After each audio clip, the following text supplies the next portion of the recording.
Good morning, I'm Arlie Schlanger from the LaRouche Organization with your daily video update for August 12th, 2024. Over the last few days, we've been watching and with anticipation from both sides the incursion into the Kursk region of Russia by Ukrainian forces. This is being portrayed in some circles as a potential turning point in the war, as a sign that Ukraine is still strong and able to fight.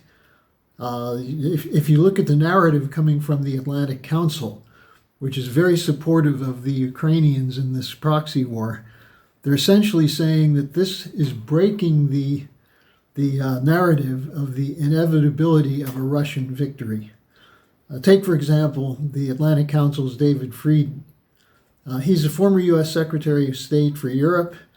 And what he said is that the attack into the Kursk region, quote, upends the Kremlin's propaganda, unquote, which says that, quote, Ukraine resistance is useless and support for Ukraine is futile, unquote. So that's what Fried is saying, that it shows that the war is going to continue and Ukraine will continue to make gains and Russia won't be able to close out the war. And of course, negotiations are not acceptable. Now, then you have John Herbst, who's another member of the Atlantic Council, former U.S. ambassador to Ukraine. And he said this attack into Russia is, quote, the shot in the arm for Ukraine, unquote. He describes it as a cunning and audacious move by Ukraine. And it shows, quote, the Russian ruling class, how vulnerable the country is, unquote. So you have a self-consoling narrative coming from the leading supporters of the war in the West. Their line is that this is a new beginning.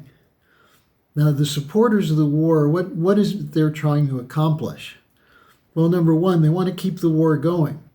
They fear that with the election in the United States, if Donald Trump wins, maybe he'll stick to his promise to end the war. And they especially look at the relationship of Trump and Hungary's Viktor Orban. Orban did his own peace initiative to try to end the war. So they're, on the one hand, trying to create a victory for Ukraine so the war will continue, which means that the West will continue to pour arms into Ukraine. Biden just had a several $100 million new package of money for weapons and other support for Ukraine. It also attacks the resistance to the war in Europe.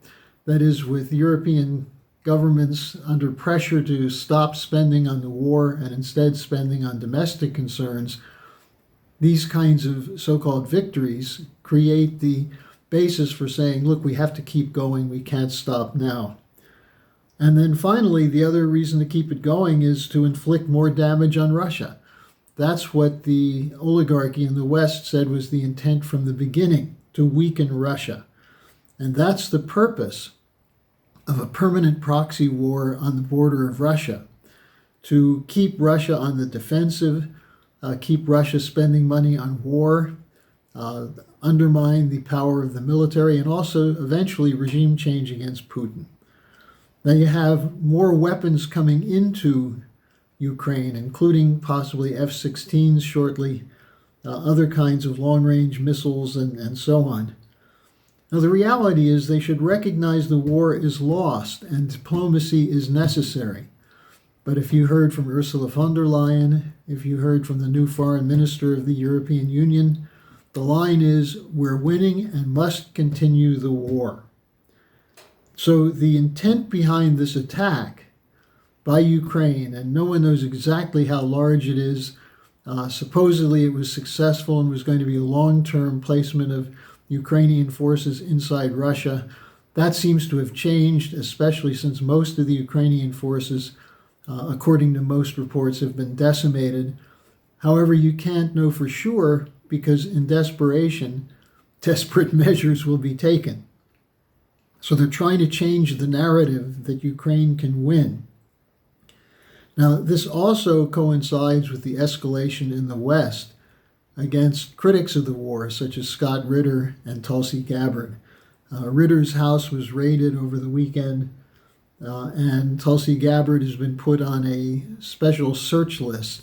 Whenever she travels by plane, she's subject to unreasonable searches. Now, let's just take a quick look at a historical precedent, or actually two historical precedents, namely the Battle of Kursk in World War II, and secondly, the Battle of the Bulge, which some people are comparing this Kursk operation today to those two operations then. First, the Battle of Kursk, July 1943. It followed the defeat of the Nazi forces in the Battle of Stalingrad, which ended in February 1943. And it ended with a German rout and a German retreat. But on the way back, in July of 1943, there was a fight in Kursk, one of the largest encounters of the war. Large numbers of forces from the German side and from the Russian side, large number of tanks committed. It was brutal, and it ended in July 1943. Or that's when it started. I'm not sure. I think it ended within a month, with a German retreat and huge losses on both sides.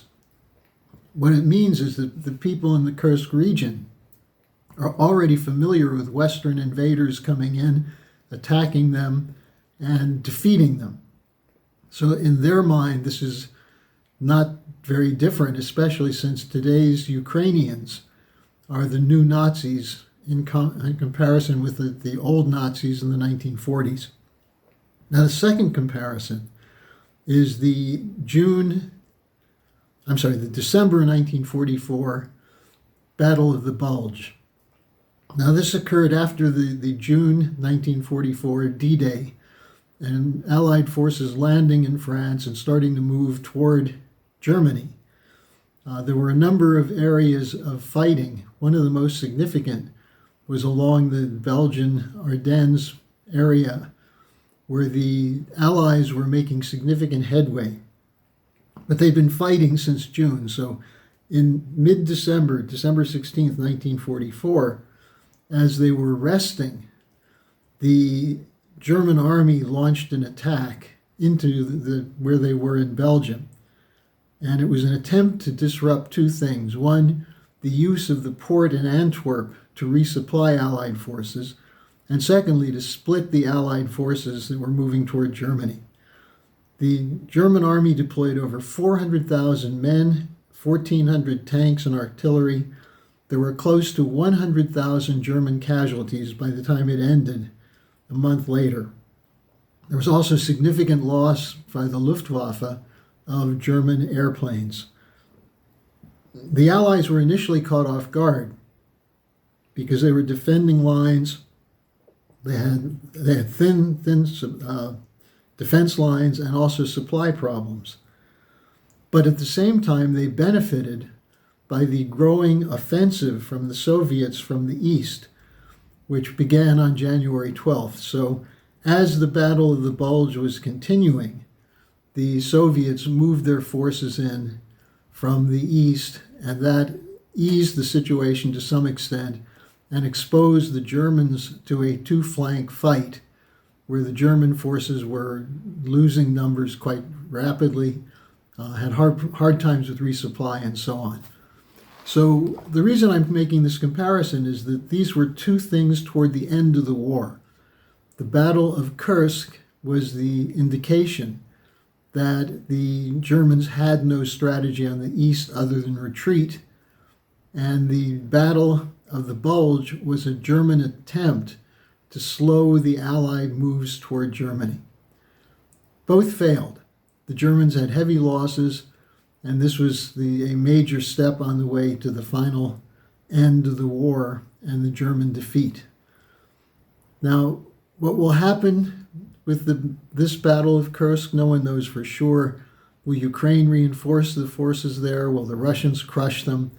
The battles will continue because the West is telling Zelensky, we'll keep you full of money and arms as long as you fight.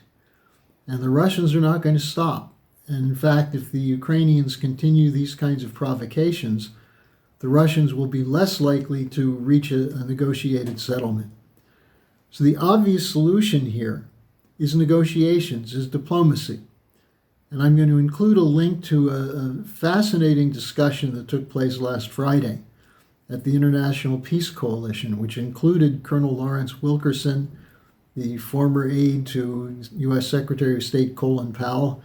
It also included former Congressman and presidential candidate Dennis Kucinich, Ray McGovern, a very prominent CIA veteran, and of course Helga Zepp-LaRouche. And the discussion was basically how to bring these wars to an end. How do we have a peace movement which creates the conditions for a lasting peace that benefits all sides? And I would encourage you to watch this. It was the largest grouping that was yet at one of the IPC meetings. Over 550 people were involved in the call that took place, the Zoom call. We'll have another one this Friday. We're building momentum at the point where momentum is needed to end the wars and start diplomacy. So thanks for joining me today. I will be back tomorrow.